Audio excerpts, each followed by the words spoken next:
Pembangunan infrastruktur di Indonesia terus digenjot demi mempermudah mobilisasi masyarakat dengan perluasan jalan tol di berbagai daerah.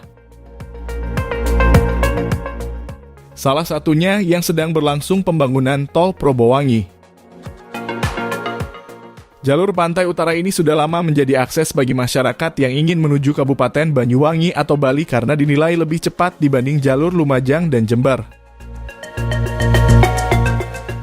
Jalur Pantura juga memiliki panorama pantai yang menarik dan membuat perjalanan tidak terasa bosan. Proyek yang memiliki nilai investasi sebesar 21 triliun rupiah itu diharapkan dapat mempersingkat perjalanan, terutama bagi kendaraan pengangkut barang atau ekspedisi yang menuju timur Jawa atau sebaliknya. Sejalan dengan konsep supply chain atau rantai pasok yang dijelaskan oleh Laudon 2017 serta riset Jain, Chakraborty, dan Chowdhury 2024 bahwa semakin cepat sistem distribusi barang dapat meningkatkan layanan dan kepuasan pelanggan. Perputaran produksi barang semakin cepat yang menandakan bahwa penjualan produk juga semakin banyak. Tidak kalah penting mampu meminimalisasi biaya operasional yang berdampak kepada peningkatan profitabilitas perusahaan. Melihat manfaat jalan tol yang memiliki dampak positif terhadap pertumbuhan ekonomi,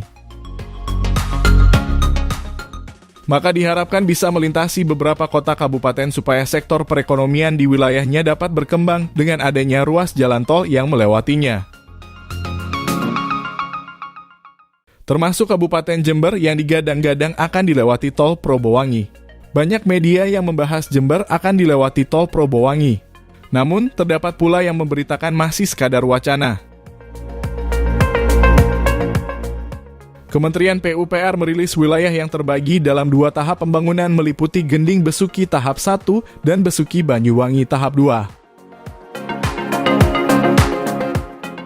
PUPR melalui akun media sosialnya @PUPR_BPJT diunggah tahun 2023 telah mempublikasikan peta pembangunan lengkap dengan wilayah yang dilewati antara lain Probolinggo, Situbondo, dan Banyuwangi. Dengan demikian dapat diketahui bahwa Kabupaten Jember tidak termasuk ke dalam wilayah yang dilewati mega proyek tol Probowangi yang ditargetkan rampung pada akhir 2024 ini. Kabupaten Jember sebenarnya bisa dipertimbangkan untuk menjadi cabang tol Probowangi karena memiliki daya tawar yang bagus untuk meningkatkan perekonomian masyarakat Jember.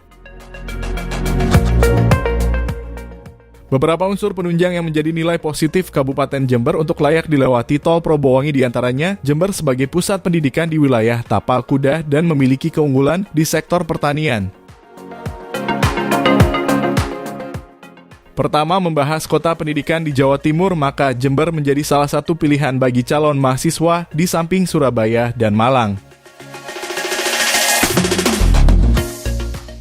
Hal ini secara tidak langsung menciptakan suatu pergerakan menuju wilayah Jember dengan hadirnya perguruan tinggi. Masuknya mahasiswa tidak hanya menambah daya tarik Jember, namun dapat meningkatkan perekonomian masyarakat. Kehadiran mahasiswa dari berbagai wilayah di Indonesia mampu menciptakan perputaran uang yang cukup pesat dengan segala aktivitas bisnis yang bisa ditawarkan, seperti jasa kos, UMKM, dan lainnya. Semakin cepat dan aktif tingkat perputaran uang dalam suatu wilayah menandakan telah terjadi kegiatan ekonomi cukup tinggi di dalam wilayah tersebut. Belum lagi hadirnya lembaga lain yang bisa menyediakan penunjang fasilitas belajar seperti Bank Indonesia dan OJK membuat Jember semakin diminati sebagai referensi tempat belajar. Kedua, pertumbuhan ekonomi Jember cenderung meningkat di posisi kedua sekaresidenan Besuki dengan persentase 4,93%. Lebih tinggi dibanding Kabupaten Probolinggo sebesar 4,73% yang wilayahnya dijadikan akses tol BPS. 2023.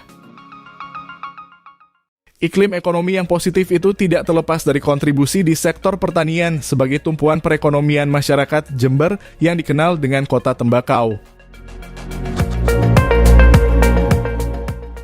Dengan total pemanfaatan lahan untuk usaha pertanian terluas di Jawa Timur mencapai 370.920 meter persegi, sektor pertanian mendongkrak pendapatan Jember.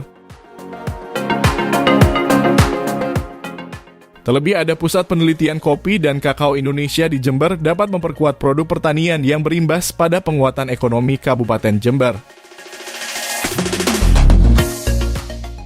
Melihat potensi itu, maka sebagai langkah untuk mempermudah mobilisasi masyarakat yang ingin belajar di Jember dan mempermudah distribusi hasil pertanian, maka dibutuhkan akses yang cepat supaya waktu tempuh tidak terlalu lama. Seperti pembukaan cabang tol Probowangi yang mengarah ke Jember. Seharusnya memang tidak ada keraguan untuk memberikan akses tol kepada Jember dengan mempertimbangkan beberapa keunggulan yang dimilikinya. Meskipun selama ini telah tersedia akses transportasi cepat seperti kereta api, memfasilitasi penumpang sampai dengan relasi paling jauh, yaitu Jakarta. Namun perlu melihat perkembangan ke depan bahwa pembangunan di Jember dapat diproyeksikan menjadi daerah besar dan dikenal luas. Sebagai bukti kegiatan JFC menjadi sangat ikonik bagi Jember dan mengundang atensi masyarakat internasional untuk berpartisipasi. Acara tersebut menarik banyak wisatawan dan berbondong-bondong datang melihat langsung JFC. Menjadi perhatian besar bagaimana memfasilitasi kedatangan para wisatawan menuju Jember dengan lebih efektif. Melalui kereta api bisa saja, tapi perlu menyesuaikan jadwal dan kuota yang terbatas. Sehingga perjalanan menggunakan mobil menjadi opsi terbaik karena tidak diburu oleh waktu dan kuota, serta efektif karena dapat leluasa mengangkut barang sesuai kebutuhan. Tetapi, sebagaimana diketahui, menggunakan moda transportasi mobil dari arah barat, maka akan melewati Lumajang yang menjadi jalur utama menuju Jember dengan tingkat risiko macet karena dipadati truk-truk besar bermuatan pasir, kayu, atau muatan berat lainnya, sehingga kemacetan di jalur Lumajang Jember tidak bisa dihindari. Walaupun datang dari arah timur, ancaman macet karena longsor dan berhentinya truk-truk besar yang mengalami kerusakan di Gumitir menjadi perhatian serius karena pelancong akan menilai dan mempertimbangkan kembali untuk kedatangannya ke Jember di periode selanjutnya. Kendati demikian, harapan akses tol melewati Jember terus bergema sebagai wujud keinginan daerah menjadi lebih maju melalui kemudahan akses mobilisasi yang diharapkan bisa difasilitasi oleh pusat. Nah, itulah informasi rencana Jalan Tol Jember yang masih diisukan. Ikuti terus update terbaru informasi jalan tol hanya di channel Tolku. Sampai jumpa di informasi tol lainnya. Jangan lupa support kami dengan like video ini dan subscribe channel Tolku ini. Terima kasih.